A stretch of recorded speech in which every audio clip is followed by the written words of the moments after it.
पिछले कुछ वर्षों में भारत सरकार ने आर्मीनिया से संबंध सुधारने पर बहुत ध्यान दिया है और जो लोग ग्रीस, साइप्रस जैसे छोटे देशों में अभी प्रधानमंत्री जी की यात्रा हुई है, उनसे संबंध सुधारने पर मजाक उड़ाते हैं, उन्हें ध्यान देना चाहिए कि छोटे देशों से भी अच्छे संबंधों का हमें क्या लाभ मिलता है।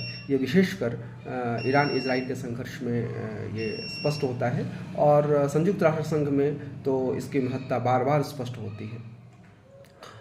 तुर्की एक बड़ा राष्ट्र है, भारत जितना तो नहीं, लेकिन हाँ पाकिस्तान जितना मझोला राष्ट्र है। अजरबैजान छोटा राष्ट्र है। इन देशों से संबंध सुधार के हम करेंगे क्या, जब हम जानते हैं कि ये इन्हें एक रोग लगा हुआ है जिस रोग को ये छोड़ नहीं सकते हैं, तो फिर इन देशों से संबंध सुधार कर हम करेंगे क्या। ईरान अनरिलायबल पार्टनर है, बहुत रिलायबल पार्टनर है नहीं, तो फिर हमें इन्हीं देशों पर ध्यान देना होगा और उसके बहुत अच्छे रिजल्ट हमें मिले भी हैं, मिलेंगे भी। तो भारत ने पिछले कुछ वर्षों में आर्मीनिया से संबंध सुधारने पर भारत सरकार ने बहुत ध्यान दिया है, जिसके सुखद प्रतिफल हमें मिल रहे हैं। इसके कुछ बिंदु निम्नवत हैं। भारत ने नागोर्नो काराबाख विवाद जो आर्मीनिया और अजरबैजान का हुआ था या उनके बीच है, उसमें हमेशा आर्मीनिया का साथ दिया है।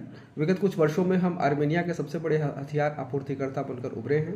पिनाका और आकाश से आर्मीनिया का रक्षा क्षेत्र मजबूत हुआ है, जो आर्मीनिया कमज़ोर पड़ रहा था अजरबैजान के सामने। लेकिन पिनाका जो मल्टी बैरल गन है, रॉकेट है, पिनाका जो मल्टी बैरल रॉकेट है और आकाश जो एयर डिफेंस सिस्टम है, उसने आर्मीनिया को अजरबैजान की बराबरी पर ला दिया है। ध्यान रहे कि अजरबैजान का हमेशा तुर्की साथ देता है और उसे अस्त्र शस्त्रों की भी सप्लाई करता है।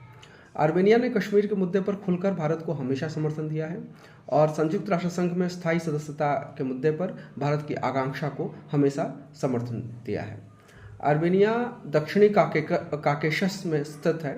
भारत यूरोप हेतु जिस alternative route INSTC international north south transport corridor को विकसित करने पर जोर दे रहा है, आर्मीनिया और ईरान उसकी महत्वपूर्ण कड़ी है। ईरान तो अभी अनस्टेबल है, लेकिन आर्मीनिया से हमारे अच्छे संबंध यूरोप में हमें एक प्रमुख प्लेयर बनाने में भविष्य में प्रमुख भूमिका अदा अवश्य ही करेंगे।